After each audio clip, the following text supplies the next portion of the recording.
तो फ्रेंड्स, आज हम जो ड्रामा एक्सप्लेन करने वाले हैं वो काफी मजेदार है और रोमांस से भरा हुआ है। अगर आपको रिवेंज लव स्टोरी पसंद है तो आपको ये ड्रामा जरूर देखना चाहिए, क्योंकि इस ड्रामा में रिवेंज के साथ रोमांस कूट कूट कर भरा हुआ है। तो इस ड्रामा की स्टोरी एक ऐसी लड़की की होती है जो गलत इंसान के प्यार में पड़कर अपनी पूरी लाइफ बर्बाद कर लेती है, लेकिन वक्त रहते उसे अकल आ जाती है और वो अपनी लाइफ को एक ऐसे मुकाम पर लेकर जाती है और उन सारे लोगों से बदला लेती है जिसने उसकी लाइफ बर्बाद की होती है। तो फिर चलिए इस ड्रामा की एक्सप्लेनेशन को स्टार्ट करते हैं। तो कहानी शुरू होती है एक शूट से, जहाँ पर हमारा हीरो हाव तियान फोटो शूट कर रहा होता है। तो तभी उसे पता चलता है कि उसके फोटो शूट में मिस्टर बाई आए हैं। तो हाव तियान मिस्टर बाई से बात करने के लिए जाता है ताकि वो उसके गुड बुक्स में आ सके और मिस्टर बाई उसे अपने फिल्म में फोटो शूट करने का मौका दे। तो हाव तियान मिस्टर बाई से बात करने की कोशिश करता है, पर मिस्टर बाई उसे इग्नोर करते हैं, उल्टा उसकी इंसल्ट करते हैं। तो हाव तियान को बहुत गुस्सा तो आता है, पर वो अपने गुस्से को कंट्रोल करके मिस्टर बाई से बात करने की कोशिश करता है कि तभी वहाँ पर उसकी वाइफ सू की एंट्री होती है, जो कि बहुत ही पॉपुलर रहती है और उसका बिजनेस में बहुत ही नाम होता है। तो मिस्टर बाई जैसे ही सू को देखते हैं तो उसके सामने दुम हिलाने लगते हैं और उससे बात करने की कोशिश करते हैं, पर सू उससे अच्छे से बात नहीं करती और उसे बताती है कि जिस इंसान का उसने अभी अभी इंसल्ट किया है वो इंसान उसका पति है। तो मिस्टर बाई ये सुनकर तो पूरी तरह शॉक्ड हो जाता है और अपने किए पर पछताता है और सू अपने पति को लेकर वहाँ से चली जाती है और उसके साथ टाइम स्पेंड करती है। आगे वो लोग घर पर डिनर कर रहे होते हैं तो हाव तियान की माँ सू के खाने में सुअर की पोटी मिला देती है। जब सू उस खाने को खाती है तो उसे बहुत ही अजीब टेस्ट लगता है और वो पूछती भी है, आपने मेरे खाने में क्या मिलाया है? पर हाव तियान की माँ कुछ भी नहीं कहती। जब हाव तियान उस खाने को टेस्ट करता है तो वो अपनी माँ से पूछता है, माँ इसमें आपने क्या मिलाया है? तो उसकी माँ अपने बेटे को बताती है कि मैं एक बाबा से मिली थी, उन्होंने मुझे सुअर की पोटी दी थी,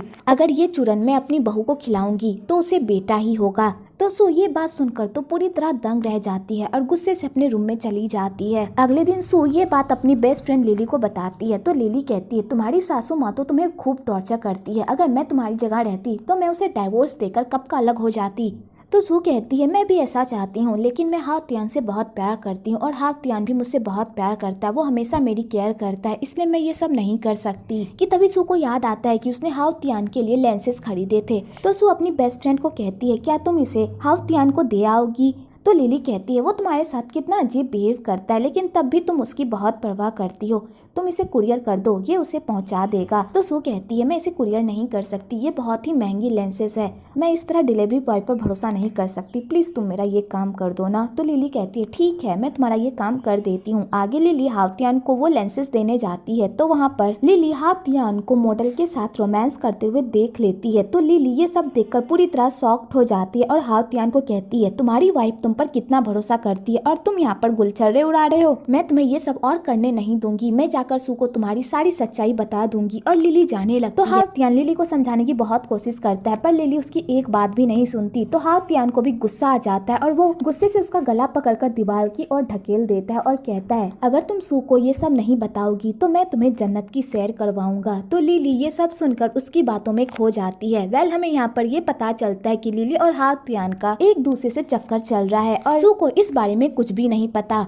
आगे लिली हाव तियान को कहती है, चलो घर चलते हैं, वहाँ पर हम दोनों अपनी रास लीला मनाएंगे। और हाव तियान लिली को अपने घर लेकर चला जाता है। दूसरी तरफ सू बार बार हाव तियान को कॉल कर रही होती है क्योंकि आज उसके प्रेगनेंसी चेकअप का दिन होता है, पर हाव तियान उसके कॉल को उठाता ही नहीं। तो बेचारी सू परेशान हो जाती है और अकेले ही हॉस्पिटल चली जाती है। तो वहाँ पर उसकी मुलाकात जेंग से हो जाता है। तो जेंग सू से कहता है, तुम अकेली हॉस्पिटल क्या कर रही हो, हाव तियान तुम्हारे साथ नहीं आया? तो सू कहती है, वो शायद काम में बिजी है, इसी वजह से मेरे साथ नहीं आ पाया। तो जेंग कहता है, ये कैसा काम है जो अपनी बीवी को भी टाइम नहीं दे सकता, उसे समझना चाहिए कि तुम प्रेग्नेंट हो और तुम्हारा ज्यादा ख्याल रखना चाहिए। तो सू कहती है, कोई बात नहीं, वो काम में बिजी होगा इसलिए नहीं आ पाया। तो जेंग कहता है, वैसे मैं भी यहाँ पर अपने पापा की दवाई लेने ही आया था और मेरे पास कुछ फ्री टाइम भी है, चलो मैं तुम्हें कंपनी दे देता हूँ। आगे जेंग सू के साथ हॉस्पिटल चला जाता है। दूसरी तरफ हाव तियान की मॉम सू को जेंग के साथ हंसते खेलते देख लेती है, उनका गुस्सा तो 7वें आसमान पर ही पहुँच जाता है। दूसरी तरफ लिली और हाव तियान अपने रोमांस में गोते लगा रहे होते हैं और सू के बेडरूम में ही रंगरलियां मना रहे होते हैं। वेल अगर आप रोमांस के दीवाने हैं तो आपको इस ड्रामा में भरपूर रोमांस देखने को मिलेगा। इधर सू भी हॉस्पिटल से वापस आ जाती है और वो पार्किंग लॉट में हाव तियान का कार भी देख लेती है। तो सू घर के अंदर जाती है तो उसे घर के अंदर बहुत ही अजीब फील होता है और उसे लगता है कि हाव तियान किसी लड़की के साथ है।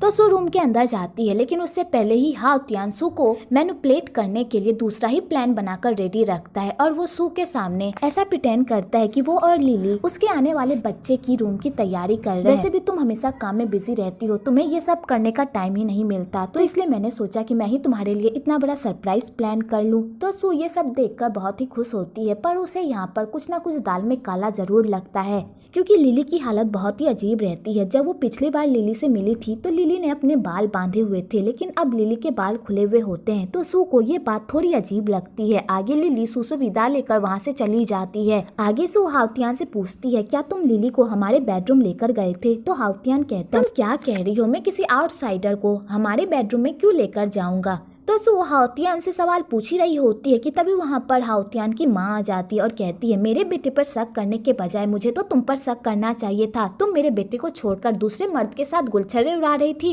और हाउतियान की माँ सू पर गलत गलत इल्जाम लगाने लगती है। तो सू को भी ये सब सुनकर बिल्कुल भी अच्छा नहीं लगता और उसके बर्दाश्त की हद खत्म हो जाती है और वो हाउतियान की माँ पर चिल्लाने लगती है और उसे अपने घर से बाहर जाने को भी कहती है। तो हाउतियान सू को शांत करके अपने रूम में लेकर जाता है और कहता है, तुम शांत हो जाओ, तुम्हारा इतना गुस्सा करना हमारी बेबी के लिए अच्छा नहीं है। वैसे तुम किस लड़के के साथ थी? तो सू बताती है कि जब मैं हॉस्पिटल गई थी तो वहाँ पर मेरी मुलाकात जैंग से हो गई थी और जैंग ने बस मुझे कंपनी दी, इसके अलावा हम दोनों के बीच कुछ भी नहीं है। तो हाउतियान कहता है, बस इतनी सी बात, तुम ये बात तो मॉम को भी बता सकती थी ना। तो सू कहती है, तुम्हारी मॉम सुनने वाले में से थोड़ी है, वो बस दूसरों पर इल्जाम लगाना चाहती है। अब मैं तुम्हारी मॉम के साथ और नहीं रह सकती, इसलिए तुम अपनी मॉम का बोरिया बिस्तर बांधो और उन्हें उनके गाँव छोड़ दो। तो हाउतियान कहता है, मैं ऐसा नहीं कर सकता, वो मेरी मॉम है, मैं उन्हें कैसे कह सकता हूँ मेरे घर से बाहर निकल जाने के लिए, और उनके पास मेरे अलावा है ही कौन। तो सू कहती है, तुम्हारी मॉम की सारी बदतमीजियां मैं बर्दाश्त कर करके थक चुकी हूँ, अब मैं और बर्दाश्त नहीं कर सकती। या तो तुम अपनी मॉम को यहाँ से चुपचाप लेकर चले जाओ या फिर मैं तुम्हारी मॉम को जाकर कह देती हूँ।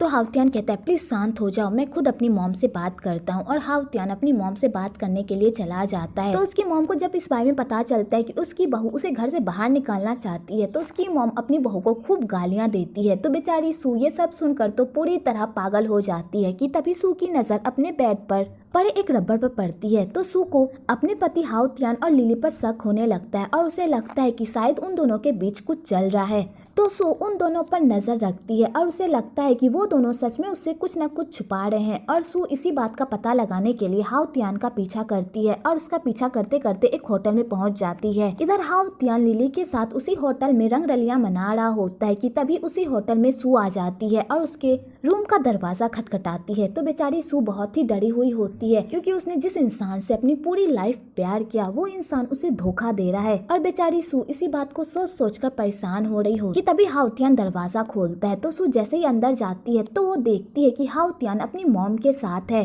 तो सू ये सब देखकर तो पूरी तरह शॉक्ड हो जाती है और उसे लगता है कि उसने खामखा ही अपने पति पर शक किया। तो हाउतियान कहता है, तुमने मुझ पर शक किया? तुम्हें लगता है कि मेरा किसी और लड़की के साथ चक्कर है? तुम मेरे बारे में ऐसा सोच भी कैसे सकती हो? तुम्हें पता है ना कि मैं तुमसे कितना प्यार करती हूँ। तो सू कहती है, मुझे माफ कर दो, मुझे तुम्हारे बारे में ऐसा नहीं सोचना चाहिए था। तो हाउतियान कहता है, मुझे भी माफ कर दो, मुझे तुम्हें बता देना चाहिए था कि मैं अपनी मॉम से मिलने के लिए आ रहा हूँ। मैं अपनी मॉम को ऐसी हालत में गाँव नहीं भेज सकता था, इसलिए मैंने उन्हें होटल में रुकने को कहा। प्लीज मुझे माफ कर दो कि मैंने तुम्हें ये बात नहीं बताई। तो सू कहती है, प्लीज मुझे माफ कर दो, मुझे तुम्हारे बारे में ऐसा नहीं सोचना चाहिए था। कि तभी सू को ऑफिस से कॉल आ जाता है। तो हाउतियान कहता है, तुम जाओ अपना काम करो, मैं यहाँ पर सब कुछ संभाल लूंगा। तो सू वहाँ से चली जाती है। वह सू के जाने के बाद वहाँ पर लिली की एंट्री होती है, क्योंकि लिली बाथरूम में छुपी हुई होती है और इन सारे कारनामे में हाउतियान की माँ भी मिली हुई होती है। तो लिली कहती है, मुझे लगता है कि तुम्हारी वाइफ को हम पर शक हो गया है, इससे पहले वो कुछ करे तुम उससे डाइवोर्स ले लो। तो हाउतियान कहता है, मैं अभी उससे डाइवोर्स नहीं ले सकता, अभी मुझे उससे और पैसे निकलवाने हैं। तुम्हें पता है ना कि वो कितनी अमीर है,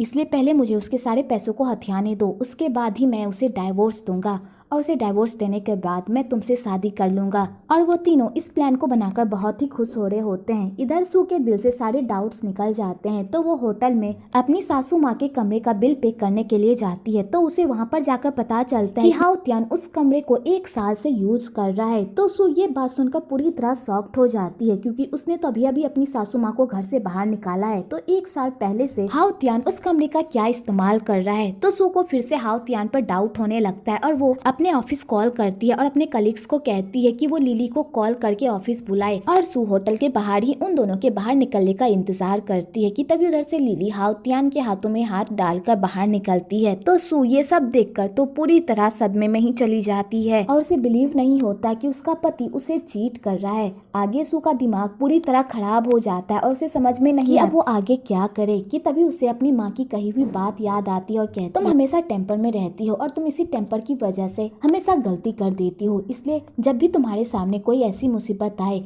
तो अपने दिमाग को ठंडा रखना और कुछ भी करने से पहले उस बारे में 2 बार सोचना, उसके बाद ही कोई कदम उठाना। तो सू अपनी माँ की बातों को याद करके शांत हो जाती है और वो डिसाइड करती है कि जैसे हाउ तियान ने उसके प्यार का मजाक बनाया है उसी तरह वो उन लोगों से चुन चुन कर बदला लेगी। आगे हाउ तियान सू को अपने फायदे के लिए मिस्टर बाई से मिलवाता है तो मिस्टर बाई की सू पर गंदी नजर होती है और हाउ तियान भी इतना बड़ा कमीना होता है कि वो अपनी वाइफ को मिस्टर बाई के पास अकेला छोड़कर वहाँ से चला जाता है और मिस्टर बाई सू के साथ बदतमीजी करने लगते हैं। तो सू भी उसकी बैंड बजा देती है और उसके मुंह पर ड्रिंक फेंक कर वहाँ से चली जाती है और हाउ तियान के सारे प्लान पर पानी फेर देती है और सू की इस हरकत की वजह से मिस्टर बाई हाउ तियान के साथ कोई डील नहीं करता और वहाँ से चला जाता है और बेचारा हाउ तियान का मुंह तो कुत्ते जैसा हो जाता है। आगे सू जैन से मिलती है और उसे पूरी बात बताती है और कहती है मैं अपने पति से डाइवोर्स लेना चाहती हूँ। तो जैन कहता है अगर तुम अपने पति से डाइवोर्स लेना चाहती हो तो तुम लो, लेकिन इतनी जल्दबाजी में नहीं। जैसे ही तुम दोनों के डाइवोर्स का प्रोसेस शुरू हो जाएगा तो तुम दोनों की प्रॉपर्टी आधी आधी बढ़ जाएगी, इसलिए मैं चाहता हूँ कि पहले तुम अपनी प्रॉपर्टी और इनकम को स्टेबल कर लो और अपनी पूरी फाइनेंशियल कंडीशन के बारे में जान लो, उसके बाद ही डाइवोर्स को फाइल करना। तो सू अपनी सारी फाइनेंशियल कंडीशन के बारे में पता लगाती है तो उसे पता चलता है कि उसके फैमिली फंड से सारे पैसे निकाले गए हैं और उसके जितने भी खाते में अपने पैसे जमा किए थे उन सारे खातों में अब कोई भी पैसे नहीं है, सब जीरो है। तो सू ये सब देखकर तो पूरी तरह सदमे में चली जाती है क्योंकि हाउ तियान ने उसके सारे अकाउंट से सारे पैसे निकाल लिए होते हैं। आगे सू उन लोगों से अपने पैसे निकलवाने के लिए एक प्लान बनाती है और हाउ तियान के साथ एक अच्छी वाइफ बनने का नाटक करती है और हाउ तियान को भनक भी लगने नहीं देती, उसे उसकी काली करतूतों के बारे में सब कुछ पता है। आगे सू पहले लिली को अपने प्लान में फंसाने का प्लान बनाती है और सू लिली को कहती है बहुत जल्द मैं प्रेगनेंसी की वजह से काम से छुट्टी ले रही हूँ क्योंकि मैं प्रेगनेंसी में काम नहीं कर सकती, इसलिए मैं चाहती हूँ कि तुम मेरी पोजीशन पर काम करो क्योंकि तुम में वो लगन और काबिलियत है जो इस पोजीशन के लिए इस कंपनी को चाहिए। तो लिली ये बात सुनकर तो फूले नहीं समाती। तो सू कहती है लेकिन तुम्हें इस पोजीशन को पाने के लिए कुछ करना होगा, तुम्हें एक डील क्रैक करनी होगी तभी तुम्हें ये पोजीशन मिल सकती है, लेकिन वो डील बहुत ही टेढ़ी है। तो लिली कहती है सू तुम टेंशन मत लो, मैं इस डील को किसी भी कीमत पर इस कंपनी के लिए ला कर रहूंगी। और सू तैयार होकर मिस्टर दाई जोंग से मिलने के लिए जाती है।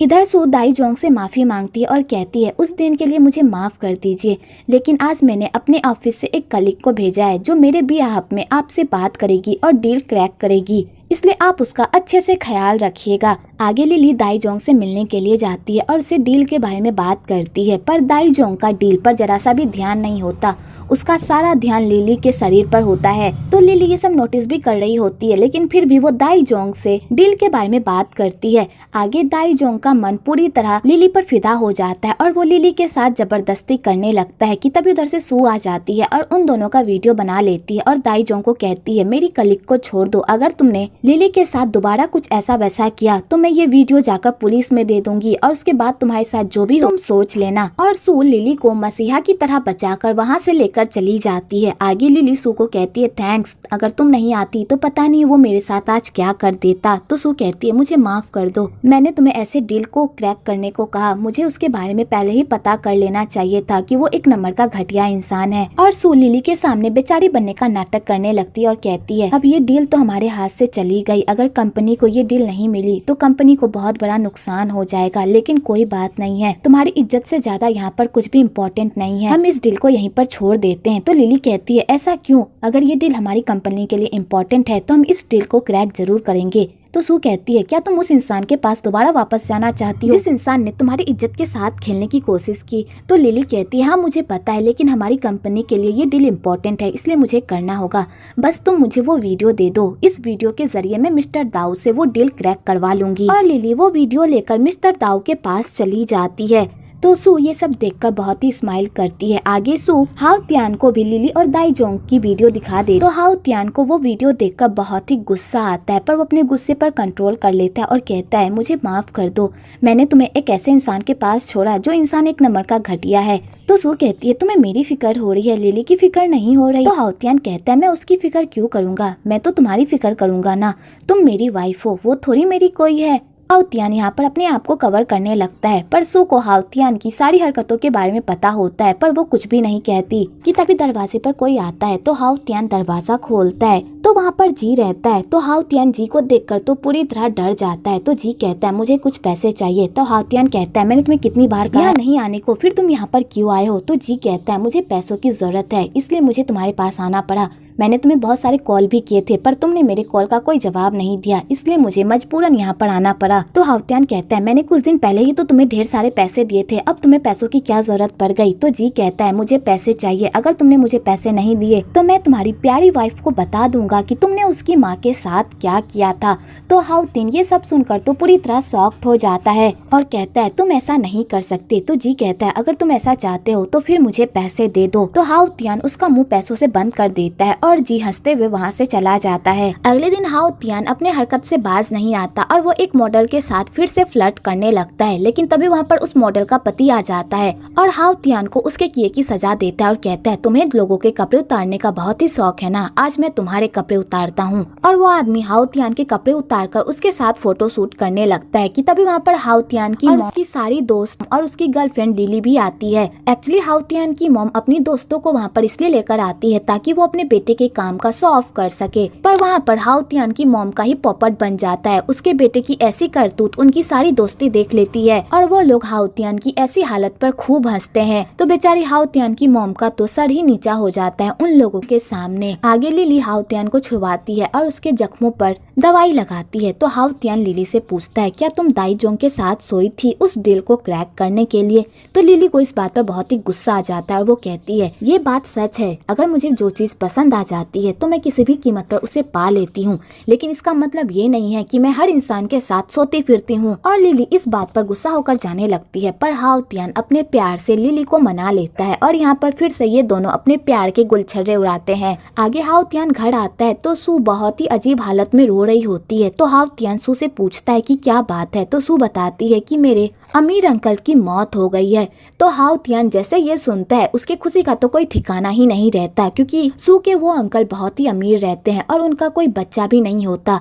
तो हाउ तियान के दिल में लड्डू फूटने लगते हैं इस बात को जानकर, क्योंकि उस अंकल की कोई भी औलाद नहीं होती और सू इकलौती अंकल की प्रॉपर्टी की मालिक होती है। तो हाउ तियान सू से कहता है अंकल के जायदाद का क्या होगा, वो सब तो तुम्हें ही मिलेगा ना। तो सू कहती है तुम कैसी बात कर रहे हो, मेरे अंकल की मौत हो गई है और तुम जायदाद की बात कर रहे हो। तो हाउ तियान कहता है मेरे कहने का वो मतलब नहीं था, मैं तो बस ऐसे ही पूछ रहा था। तो सू कहती है मेरे अंकल ने मरने से पहले अपनी सारी जायदाद अपनी केयर टेकर के नाम कर दी है। तो हाउ तियान ये बात सुनकर तो पूरी तरह बौखला जाता है और कहता है तुम्हारे अंकल क्या पागल, उन्होंने अपने इतने बड़े घर को केयर टेकर को दे दिया। तो सू कहती है मैंने लॉयर से बात की है, कल जाकर मैं वहाँ का सारा मुआयना करूंगी और कोई रास्ता निकलता है तो वो निकालूंगी। अगली सुबह सू जेंग के साथ अपने अंकल के घर जाती है और उस केयर गिवर को कहती है कि ये प्रॉपर्टी अब उसकी है, पर वो केयर गिवर उसे देने से मना कर देती है। तो जेंग केयर गिवर को बताता है कि अंकल ने ये प्रॉपर्टी पहले ही मॉर्गेज करवा दी है, अगर आपने उस विल के अनुसार इस प्रॉपर्टी को रखने की कोशिश की तो आपको ढेर सारे टैक्स पे करने पड़ेंगे, जिससे आपका बहुत ही नुकसान होगा। तो वो केयर गिवर सुनकर तो पूरी तरह शॉक्ड हो जाती है और कहती है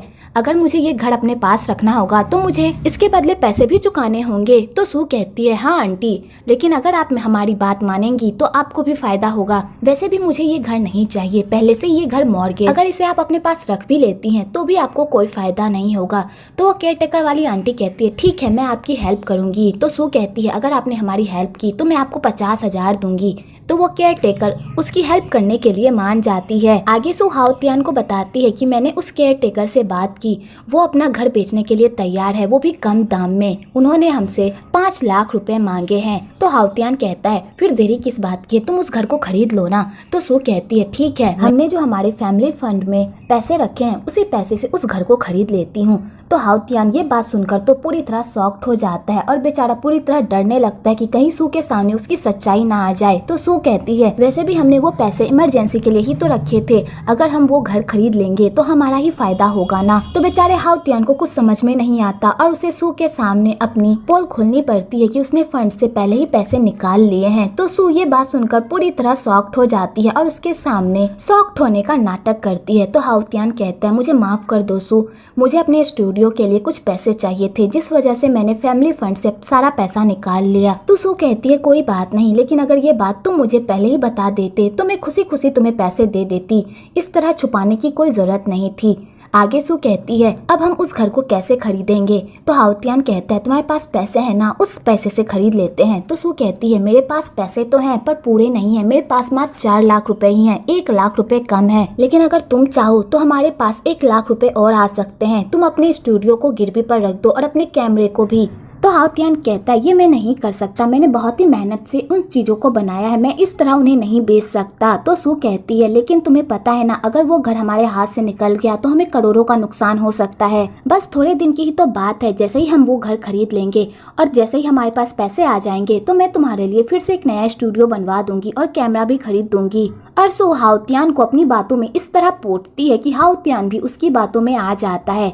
आगे हाउतियान सू से पूछता है हम वो घर तो खरीद रहे हैं पर वो घर किसके नाम पर खरीदेंगे। तो सू कहती है तुम्हारी माँ के नाम पर। तो हाउतियान ये सुनकर तो पूरी तरह शॉक्ड हो जाता है। आगे सू हाउतियान की मॉम से मिलने के लिए जाती है और कहती है हम ये घर आपके नाम पर खरीदना चाहते हैं। तो हाउतियान की मॉम को ये बात थोड़ी अजीब लगती है कि उसकी बहू जो उसे पसंद नहीं करती वो उसके नाम पर इतना बड़ा घर खरीदना चाहती है। तो सू भी हाउतियान की मॉम को अपनी बातों की जाल में इस तरह फंसाती है, हाउतियान की मॉम भी उसकी बातों में आ जाती है और वो उस घर को खरीदने के लिए तैयार हो जाते हैं। आगे लिली को वो डील मिल जाता है तो सारे लोग उसकी डील की इस खुशी में उसे बधाइयां देते हैं और सू उसे अपने पोजीशन पर अपॉइंट कर ही रही होती है कि तभी उधर से डायरेक्टर आती है और लिली को कहती है ये डील तुमने की है ना, तुम इस कंपनी से बाहर निकल जाओ, मुझे तुम जैसे एम्प्लॉय की कोई जरूरत नहीं है। तो लिली को समझ में नहीं आता कि आखिरकार उसने ऐसी क्या गलती कर दी जो डायरेक्टर उसे कंपनी से बाहर निकाल रही है।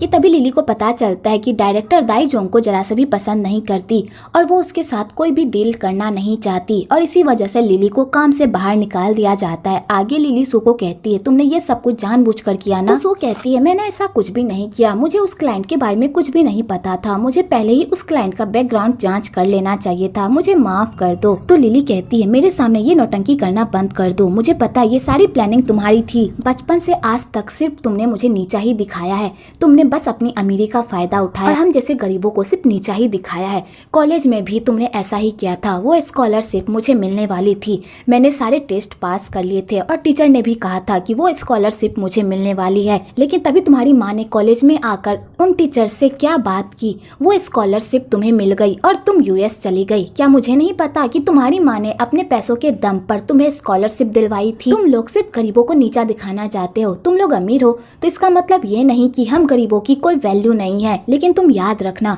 तुमने जो मेरे साथ किया है मैं उसका सूद समेत तुम्हें वापस दूंगी, मैं इस तरह चुप नहीं बैठूंगी। और लिली ये कहकर वहाँ से चली जाती है। आगे लिली सीधा हाउतियान के पास जाती है और उसे जाकर जबरदस्ती किस कर लेती है। तो हाउतियान कहता है आखिरकार क्या बात है लिली, तुम इस तरह बिहेव क्यों कर रही हो। तो लिली कहती है मुझे लगता है कि सू को हमारे बारे में सब कुछ पता चल गया है और उसने जानबूझकर मुझे ऑफिस से बाहर निकाल दिया, इसलिए अब तुम भी सू को छोड़ दो, उसे डाइवोर्स दे दो। तो हाउतियान कहता है मेरी जान तुम टेंशन मत लो, मैं बहुत जल्द सू को डाइवोर्स दे दूंगा और तुमसे शादी कर लूंगा। तो लिली ये बात सुनकर बहुत ही खुश हो जाती है और वो दोनों रोमांस में गोते लगाने लगते हैं कि तभी वहाँ पर सू आ जाती है और उन दोनों का वीडियो बना लेती है और कहती है तुम दोनों की चोरी पकड़ी गई है, अब तुम दोनों खुलेआम रोमांस कर सकते हो। तो हाउतियान और लिली ये सब देखकर तो पूरी तरह हैरान होते हैं। तो सू कहती है मुझे तुम्हारी करतूतों के बारे में पहले से ही पता था, इसलिए मेरे घर से निकल जाओ क्योंकि मुझे तुमसे डाइवोर्स चाहिए। तो हाउतियान कहता है मुझे भी तुम्हारे साथ रहने का कोई शौक नहीं है, मुझे भी तुमसे डाइवोर्स चाहिए। और हाउतियान लिली को लेकर वहाँ से चला जाता है। तो बेचारी सू अपनी किस्मत पर खूब रोती है। अगले दिन हाउतियान, लिली और उसकी माँ तीनों जाकर उस विला में रहने के लिए जाते हैं कि तभी वहाँ पर कुछ लोग आते हैं और उन लोगों को बताते हैं कि ये घर मॉर्गेज है और इस घर के सारे सामानों की बहुत जल्द बोली भी लगने वाली है। तो हाउतियान की मॉम कहती है ये कैसे हो सकता है, ये घर मेरा है, इस घर को मैंने अभी अभी खरीदा है, ये नहीं हो सकता। तो वो बंदा बताता है इस घर को ना ही खरीदा जा सकता है और ना ही बेचा जा सकता है क्योंकि इस घर पर बहुत बड़ा लॉन है। तो वो लोग ये बात सुनकर तो पूरी तरह शॉक्ड हो जाते हैं और हाउतियान की माँ को तो बहुत बड़ा झटका ही लग जाता है कि सू ने उन लोगों को धोखा दिया और उनसे धोखे से उन लोगों का सब कुछ छीन लिया। आगे हाउतियान की मॉम की हालत बहुत ही खराब रहती है और उसके पास इतने पैसे नहीं रहते कि वो हॉस्पिटल बिल भी पे कर सके। तो वो सू के पास जाता है और उसके सामने गिड़गिड़ाता है कि प्लीज वो जाकर हॉस्पिटल बिल पे कर दे। तो सू पहले तो उसकी कोई बात नहीं सुनती, लेकिन जब हाउतियान उसे याद दिलवाता है कि जब उसकी मॉम हॉस्पिटल में थी और उसने उसकी मॉम का कितना ख्याल रखा था, तो सू का दिल पिघल जाता है और वो हॉस्पिटल जाती है और हाउतियान की मॉम का सारा बिल पे कर देती है और हाउतियान को कहती है ये आखिरी बार है जो मैं तुम्हारी हेल्प कर रही हूँ, अब मैं तुम्हारी हेल्प नहीं करूंगी। और सू ये कहकर वहाँ से चली जाती है। आगे जी फिर से हाउतियान के पास आता है और उससे पैसे मांगने लगता है, पर हाउतियान के पास तो कोई पैसे नहीं रहते, जिस वजह से उन दोनों में लड़ाई होने लगती है कि तभी वहाँ पर सू भी उन दोनों को देख लेती है और सू को याद आता है ये तो वही बंदा है जो उसकी माँ की देखभाल कर रहा था। तो सू को अपनी माँ की मौत में कुछ घोटाला नजर आता है। तो सू इस बात की जानकारी निकलवाती है और वो जी से मिलती है और उसे पैसे भी ऑफर करती है कि वो बताए कि उसकी माँ के साथ क्या हुआ था।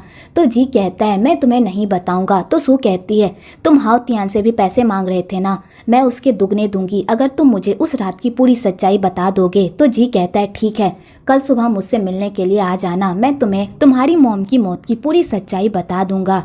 दूसरी तरफ लिली हाउतियान को कहती है तुम सू को डाइवोर्स नहीं दे सकते क्योंकि हमारे पास अभी डिकोरिन है, अगर तुमने सू को डाइवोर्स दे दिया तो हमारे हाथ से सोने की चिड़िया फुर हो जाएगी, इसलिए हमें कुछ ऐसा करना होगा जिससे तुम दोनों का डाइवोर्स ना हो जब तक तुम सू की सारी प्रॉपर्टी नहीं हथिया लेते। अगली सुबह सू जी से मिलने के लिए रेस्टोरेंट जाती है और वो जी का इंतजार करती है, पर जी नहीं आता बल्कि वहाँ पर हाउतियान आ जाता है। तो सू उसे इग्नोर करके जाने लगती है। तो हाउतियान कहता है मुझे पता है कि तुम यहाँ पर किसका इंतजार कर रही थी, जी का इंतजार कर रही थी ना, पर वो नहीं आएगा। कि तभी सू को पता चलता है कि जी ने नशे की हालत में ब्रिज से कूदकर अपनी जान दे दी है। तो सू ये बात सुन की तरह डर जाती है। तो हाउतियान कहता है मैंने तुम्हें अभी तक डाइवोर्स नहीं दिया है और मैं अभी भी लीगली तुम्हारा हस्बैंड हूँ और तुम्हारी सारी प्रॉपर्टी पर लीगली मेरा भी हक है। आगे हाउतियान लिली के साथ सू के घर में रहने लगता है, उसके घर में ही रहकर रंगरलियां मनाता है। तो सू को ये सब देखकर बर्दाश्त नहीं होता और वो अपना घर छोड़कर जैंग के साथ रहने के लिए चली जाती है और उसके साथ मिलकर उन लोगों के खिलाफ प्लान बनाती है कि जैंग सू का सामान लेने के लिए सू के घर आता है, सू के कुछ सामान को लेने के लिए, पर हाउतियान उसे सामान देने से मना कर देता है। तो सू उन लोगों को लीगली धमकी देने लगता है। तो लिली कहती है हाउतियान उसे जाने दो ना, वैसे भी ये सू से बहुत प्यार करता है, तो ये दोनों साथ रह ही लेंगे तो क्या हो जाएगा। तो हाउतियान कहता है तुम सही कह रही हो डार्लिंग, जाओ मैंने तुम्हें सू भीख में दे दिया, पर ध्यान से जो करना होगा करना क्योंकि वो प्रेग्नेंट है। और हाउतियान इस बात को लेकर मजाक बनाने लगता है, जिस चक्कर में दोनों में लड़ाई हो जाती है। इधर सू उन लोगों की सारी बातें सुन रही होती है क्योंकि उसने वहाँ पर एक डिवाइस लगा दी होती है जिससे वो उन लोगों की सारी बातें सुन रही होती है। आगे जैन उन लोगों से लड़ाई करके वहाँ से जाने लगता है, पर लिली उसे जाने नहीं देती क्योंकि उसे पता होता है दाल में कुछ काला है। और लिली जैन की तलाशी लेने लगती है जहाँ पर उसे एक डिवाइस मिलती है। तो लिली उस डिवाइस को तोड़ देती है और जैन चिल्लाता ही रह जाता है। आगे जैन सैड होकर घर आता है और सू से माफी मांगता है। तो सू कहती है इसमें तुम्हारी कोई गलती नहीं है, वैसे भी हमें जो सबूत चाहिए था वो हमें मिल चुका है। आगे सू जैन के रूम में होती है तो उसकी नजर एक रिंग पर पड़ती है। तो वो जैन से पूछती है क्या तुम किसी को प्रपोज करने वाले हो। तो जैन कहता है मैंने प्रपोज करने की पूरी प्लानिंग की थी, लेकिन मुझसे पहले ही किसी और ने उसे प्रपोज कर दिया और वो उसकी हो गई। एक्चुअली जैंग जिस लड़की से प्यार करता था वो लड़की सू थी और जैंग ने सू को प्रपोज करने की पूरी प्लानिंग भी कर ली थी, लेकिन तभी उसके पापा की हालत बहुत ही खराब हो गई थी और उसके पास इतने पैसे भी नहीं थे और ना ही उसमें इतनी हिम्मत थी कि वो सू को प्रपोज कर सके, जिस वजह से वो सू को प्रपोज नहीं कर पाया। लेकिन बाद में उसने दूसरी बार हिम्मत जुटाकर सू को प्रपोज करने के लिए गया, लेकिन उससे पहले ही हाउतियान ने सू को प्रपोज कर दिया था और सू ने उसके प्रपोजल को एक्सेप्ट भी कर लिया था, जिस वजह से जैंग का दिल पूरी तरह टूट गया था। आगे जैंग और सू धीरे धीरे एक दूसरे करीब आने लगते हैं, पर सू अपने आप को कंट्रोल कर लेती है। तो जैंग कहता है तुम मेरे कमरे में सो जाओ, मैं पापा के रूम में सो जाऊंगा। अगले अगली सुबह उन लोगों के डाइवोर्स की सुनवाई होती है तो सू पूरे कॉन्फिडेंस के साथ उस केस को लड़ती है क्योंकि उसके पास सबूत रहता है कि हाउ तीन का शादी के बाद भी लिली से अफेयर था। और सू हाउ तीन पर इल्जाम लगाती है कि शादी के बाद भी उसका अफेयर था, पर हाउ तीन इस इल्जाम को मानने से मना कर देता है। तो सू कहती है मेरे पास सबूत है, और सू जैन को ऑडियो चलाने को कहती है। तो जैसे ही जैन उस ऑडियो को चलाता है तो उसमें हाउतिन और लिली की करतूत नहीं बल्कि सू और जैंग की करतूत होती है, जहाँ पर जैंग सू के साथ सोया हुआ होता है। तो सू ये सब देखकर तो पूरी तरह शॉक्ड हो जाती है और वो जैंग से पूछती है कि ये सब क्या है, तुमने ऐसा क्यों किया। कि तभी एक पास्ट की स्टोरी दिखाई जाती है जहाँ पर हाउतिन जैन को धमकी देता है कि तुम भी कोई दूध के धुले हुए नहीं हो। अगर सू को पता चल गया कि उसकी माँ की मौत में तुम्हारा भी हाथ था तो तुम्हें पता है वो तुम्हारे साथ क्या करेगी, इसलिए तुम्हारी बेहतरी इसी में है कि तुम हमारा साथ दो। अगर तुमने हमारा साथ नहीं दिया तो मैं तुम्हारे साथ वो करूंगा जो तुम सोच भी नहीं सकते।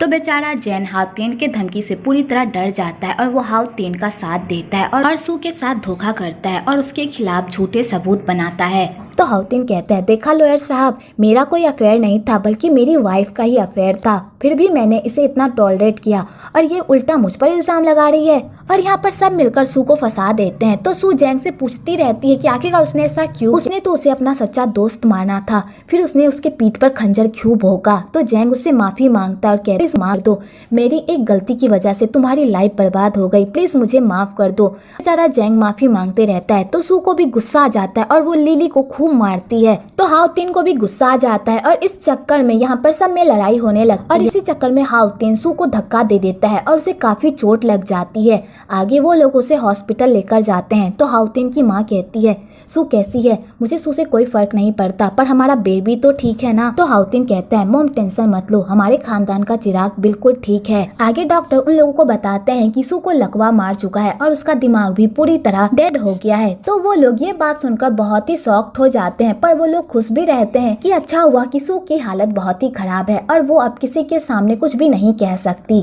और अब सू की सारी प्रॉपर्टी उन लोगों की हो गई है, उन लोगों का जैसा मन करेगा वो लोग वैसे रह सकते हैं उसकी प्रॉपर्टी पर। इधर जैन को अपने किए पर बहुत ही पछतावा होता है, लेकिन अब पछताकर क्या फायदा, उसने तो सू की लाइफ बर्बाद कर दी। आगे लिली सू को इस तरह देखकर बहुत ही खुश होती है, पर हाउतिन को थोड़ा सा बुरा लगता है, पर वो भी एक नंबर का कमीना होता है। वो सू के सामने ही लिली के साथ रोमांस करने लगता है। तो लिली एक मौका भी नहीं छोड़ती सू को कटी जली बातें सुनाने का, और इसी वजह से सू अपनी आंखें खोल देती है। तो लिली सू को जैसे ही होश में आते देखती है उसके तो रोंगटे ही खड़े हो जाते हैं। आगे वो लोग सू का चेकअप करवाते हैं तो डॉक्टर उन्हें बताते हैं कि सू की हालत में कोई भी सुधार नहीं आया है, लेकिन अगर सू का हॉस्पिटल में अच्छे से इलाज होगा तो सू ठीक हो सकती है। और एक बात और, आपने ये बात हमें क्यों नहीं बताई कि सू प्रेग्नेंट है। तो हाउतियान कहता है बेबी कैसा है डॉक्टर। तो डॉक्टर बताते हैं कि सू की जान तो बच गई है पर वो अपना बच्चा खो चुकी है। तो हाउतियान जैसे ये सुनता है तो वो कहता है हम सू को यहाँ पर नहीं रख सकते, हम उसे घर पर लेकर जाएंगे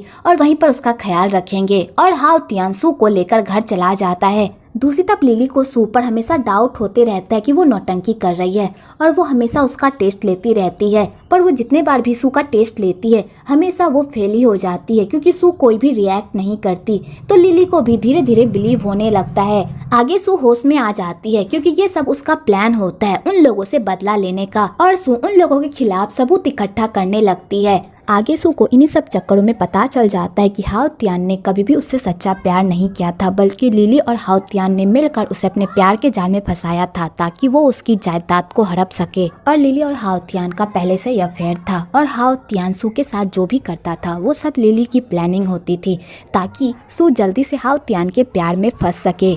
तो सू ये सब जानकर तो पूरी तरह सदमे में चली जाती है। आगे जैंग आधी रात को सू से मिलने के लिए आता है और उससे अपने किए की माफी मांगता है, और जैन सू की इसी हालत में उसका फायदा उठाने लगता है। तो बेचारी सू कोई रिएक्ट नहीं कर पाती क्योंकि अगर उसने कोई भी रिएक्ट किया तो सबको पता चल जाएगा कि वो ठीक हो चुकी है। तो सू बहुत कोशिश करती है जैन को हटाने के लिए, पर जैंग उसका पीछा ही नहीं छोड़ता और उसकी इसी हालत पर उसका फायदा उठाता है कि तभी उधर से हाउतियान आ जाता है और जैंग को ये हरकत करते हुए देख लेता है और हाउतियान जैंग को खूब मारता है। तो जैंग कहता है मैं यहाँ पर ऐसे ही नहीं आया, तुम्हारी प्यारी गर्लफ्रेंड ने भी मुझे आने को कहा था। तो हाउतियान ये सुनकर तो पूरी तरह हैरान होता है। तो लिली कहती है तो क्या हुआ, जैंग सू से बहुत प्यार करता है, अगर इन दोनों के बीच कुछ हो भी गया तो क्या हुआ। तो हाउतियान कहता है तुम ऐसा कैसे कर सकती हो लिली, तुम्हें पता है ना सू की हालत कैसी है, तुम ऐसी हालत में उसके बारे में इतना बुरा कैसे सोच सकती हो। और हाउतियान जैंग को मार मार कर वहाँ से भगा देता है। आगे लिली हाउ त्यान पर बहुत ही गुस्सा करती है और कहती है तुम्हें मुझसे ज्यादा उस सू की फिक्र हो रही है ना, अगर तुम्हें उस पर इतना ही प्यार आ रहा है तो जाकर उसके साथ रहो। और लिली गुस्से से वहाँ से चली जाती है।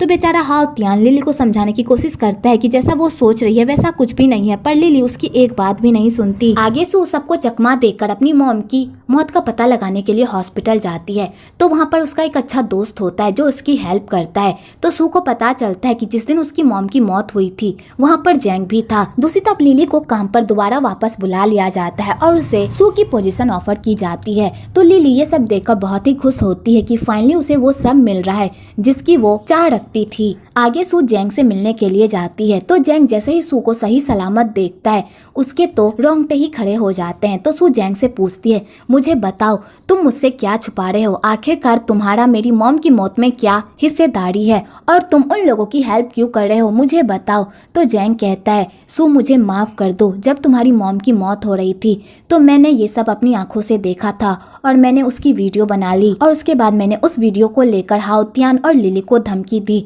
और उसके बदले ढेर सारे पैसे मांगे क्योंकि तभी मुझे पैसों की जरूरत थी। मेरे पापा का हॉस्पिटल में इलाज चल रहा था और मेरे पास इतने पैसे भी नहीं थे कि मैं अपने पापा का इलाज करवा सकूं, जिस वजह से मुझे ये सब करना पड़ा। तो सो ये सब सुनकर तो पूरी तरह सदमे में ही चली जाती है और वो कहती है अगर तुम्हें पैसों की जरूरत थी तो तुम मेरे पास आते, मुझसे मांग लेते, मैं तुम्हें दे देती। तो जैंग कहता है मैं तुमसे कैसे मांग लेता, जिस लड़की से मैं प्यार करता था मैं उस लड़की से पैसे कैसे मांग लेता, मेरी भी तो कुछ प्राइड थी। तो सू कहती है तुमने अपने प्राइड के चक्कर में ऐसी घिनौनी हरकत की है जिसके लिए भगवान भी तुम्हें माफ नहीं करेगा। कि तभी वहाँ पर जैंग के पापा आ जाते हैं और अपने बेटे की सारी करतूतें सुन लेते हैं। तो उसके पापा कहते हैं मुझे यकीन नहीं हो रहा कि मेरा बेटा इतना बड़ा गुनाह कर सकता है, मुझे तो शर्म आ रही है कि मैंने तुम जैसे बेटे को जन्म दिया।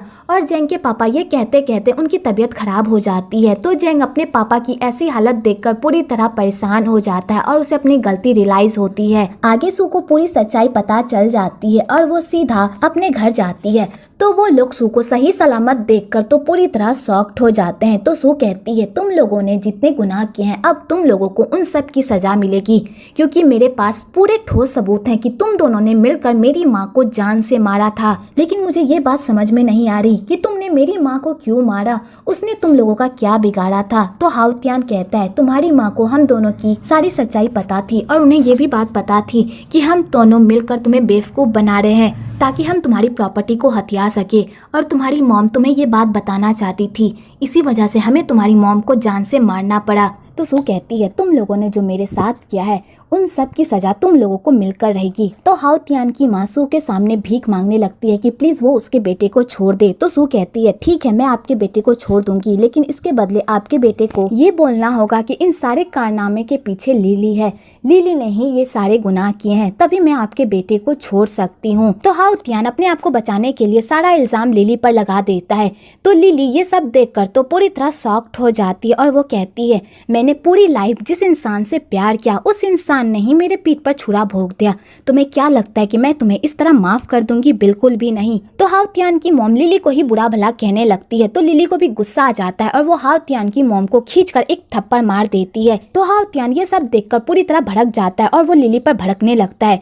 तो लिली गुस्से में आकर हाउ त्यान को छुरा भोंक देती है और उसे वहीं पर जान से मार डालती है। आगे सारे लोगों को उनके किए की सजा मिलती है और सू को उसका इंसाफ। लिली को उम्र कैद की सजा होती है, हाउ त्यान की मॉम को 1 साल की सजा होती है क्योंकि उसने कम गुनाह किए होते हैं। जैंग को 5 साल की सजा होती है धोखाधड़ी और गुनाहों को छुपाने के लिए और उसके साथ रेप करने की कोशिश के लिए भी। वेल आगे सू सबको सजा दिलवाकर एक सुकून वाली लाइफ जीती है। वेल आपको ये ड्रामा कैसा लगा कमेंट में जरूर बताइएगा। अगर आपको ये वीडियो अच्छी लगी हो तो एक लाइक जरूर करें और हाँ मेरे चैनल को सब्सक्राइब करना तो बिल्कुल ना भूले।